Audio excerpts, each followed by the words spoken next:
Welcome to the OLV Daily Reflection for Friday, July 17th. The Gospel reading for today comes from the beginning of the 12th chapter of St. Matthew's Gospel.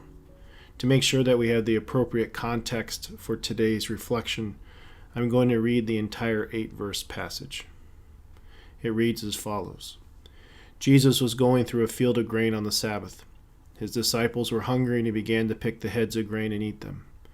When the Pharisees saw this, they said to him, "See, your disciples are doing what is unlawful to do on the Sabbath." He said to them, "Have you not read what David did when he and his companions were hungry? How he went into the house of God and ate the bread of offering, which neither he nor his companions but only the priests could lawfully eat? Or have you not read in the law that on the Sabbath the priests serving the temple violate the Sabbath and are innocent? I say to you, something greater than the temple is here. If you knew what this meant, 'I desire mercy, not sacrifice,' you would not have condemned these innocent men. For the Son of Man is the Lord of the Sabbath." This passage explains how the Pharisees and Jesus are at odds with each other once again over the actions of his disciples.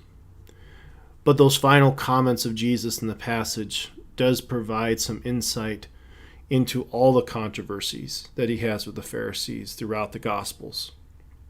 And just to repeat what Jesus said to them, if you knew what this meant, 'I desire mercy, not sacrifice,' you would not have condemned these innocent men, for the Son of Man is the Lord of the Sabbath." Yes, Jesus is addressing the specific issue of the disciples working on the Sabbath. And since Jesus is the second person of the Most Holy Trinity, he is the Lord of the Sabbath. So Jesus does know when someone was violating the divine law regarding the Sabbath, since God established the 10 Commandments and he is the Son of God. So we can see that there's a bigger issue here with the Pharisees. They, in their observance of the Mosaic law, went beyond what God desired for his people. And as a result, they were putting human interpretation on what God desired for his people.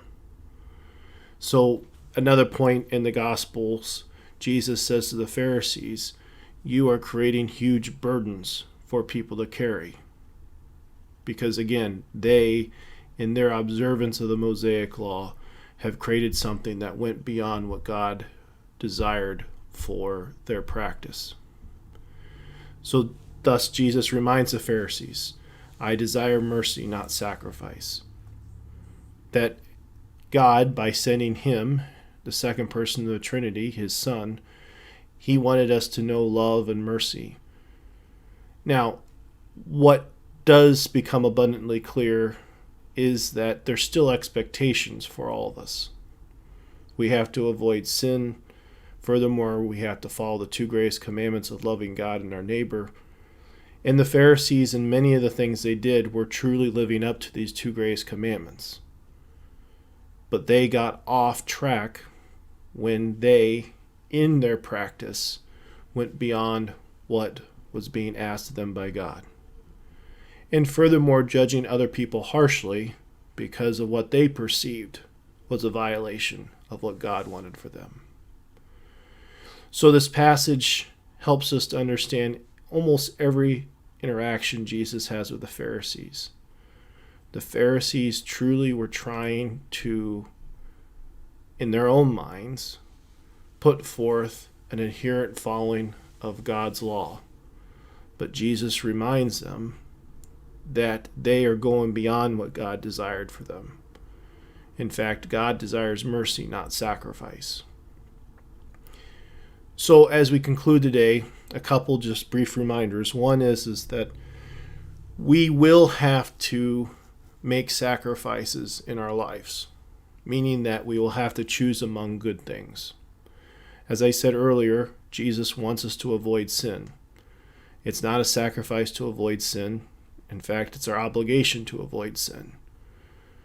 But there are times in our life where we have 2 good things, and we have to sacrifice one good thing in order to do the other in adherence to what God asks of us.